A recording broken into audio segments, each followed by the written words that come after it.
Hey everyone. So today we're doing something a little different. We're not just going to talk about an idea, we're actually going to build something together. Think of it like a blueprint for a more effective, more meaningful life. And we're going to build it using 4 really powerful concepts from psychology as our building blocks. Sound good?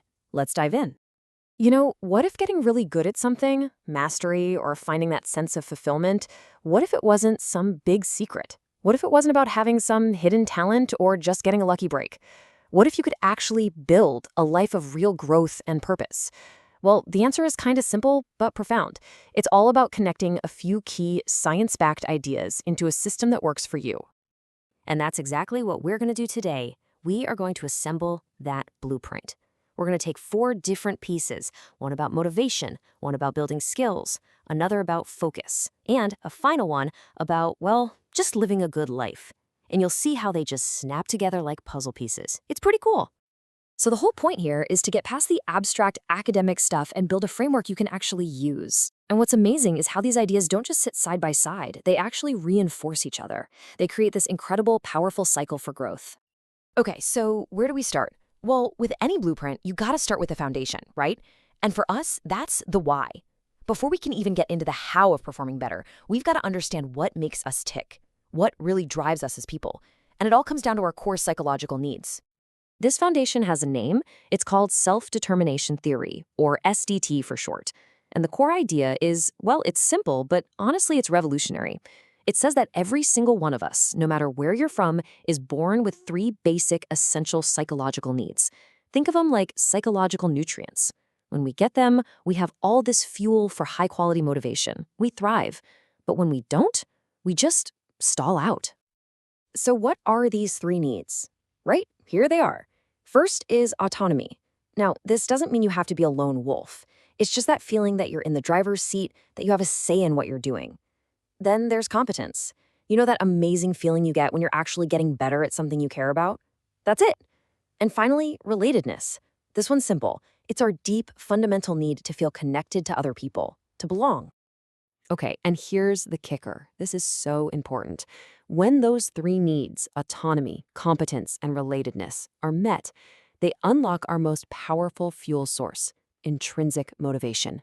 That's the drive to do something just for the love of it, because it's interesting, because it's challenging, not because you're getting a paycheck or a gold star. And relying too much on those external rewards, like the paycheck, it can actually put out that internal fire. So feeding these needs isn't just some clever life hack. It's absolutely essential for flourishing. This right here, this is the why. This is the fuel that's going to power our whole blueprint. All right, cool. So we've got our fuel source, our motivation. But a tank full of gas doesn't go anywhere without an engine, right? So how do we actually turn that motivation into real, tangible skill? This next part is all about the engine, the practical how of building that competence our brains are just wired to crave. And that engine is called deliberate practice. Now, this isn't just about mindlessly putting in 10,000 hours. It's a very specific, highly structured way to get better. It's a system. You pick one tiny, specific goal. You give it your absolute, undivided focus. You get immediate feedback on what's working and what's not, and then you do it again and again, always pushing yourself just a little bit outside your comfort zone. But let's be real. How in the world do you get that intense, undivided focus in today's world? That's where our next piece of the puzzle comes in: deep work. Deep work is the ability to just shut out all the noise and focus on one cognitively demanding thing. It's the complete opposite of what most of us do all day. You know, that shallow, scattered, bouncing between emails and notifications kind of work. And there's a huge hidden cost to living in that shallow work mode. Scientists have a great name for it: attention residue. It's this idea that every time you switch tasks, like when you just quickly glance at your phone, a part of your attention gets left behind, stuck on the old task.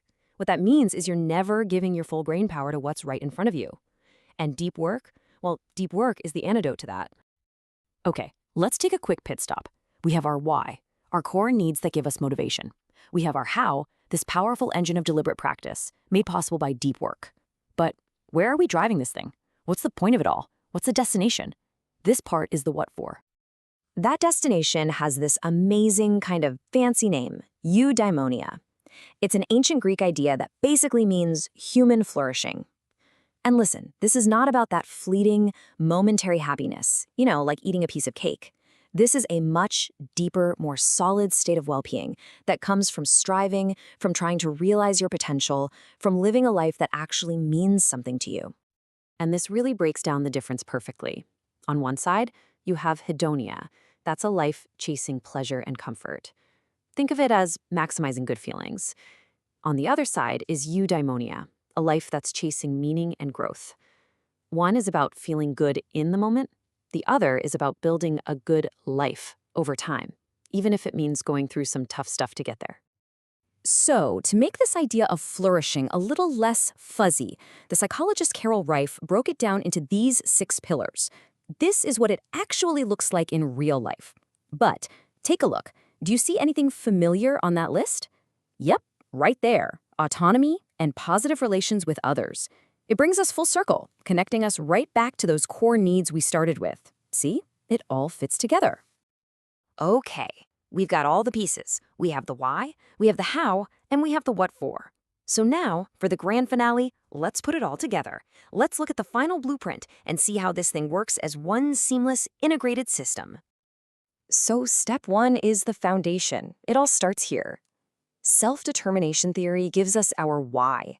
It's that raw, motivational fuel that comes from our basic human needs for autonomy, competence, and relatedness. Then we take that fuel and we power up the engine.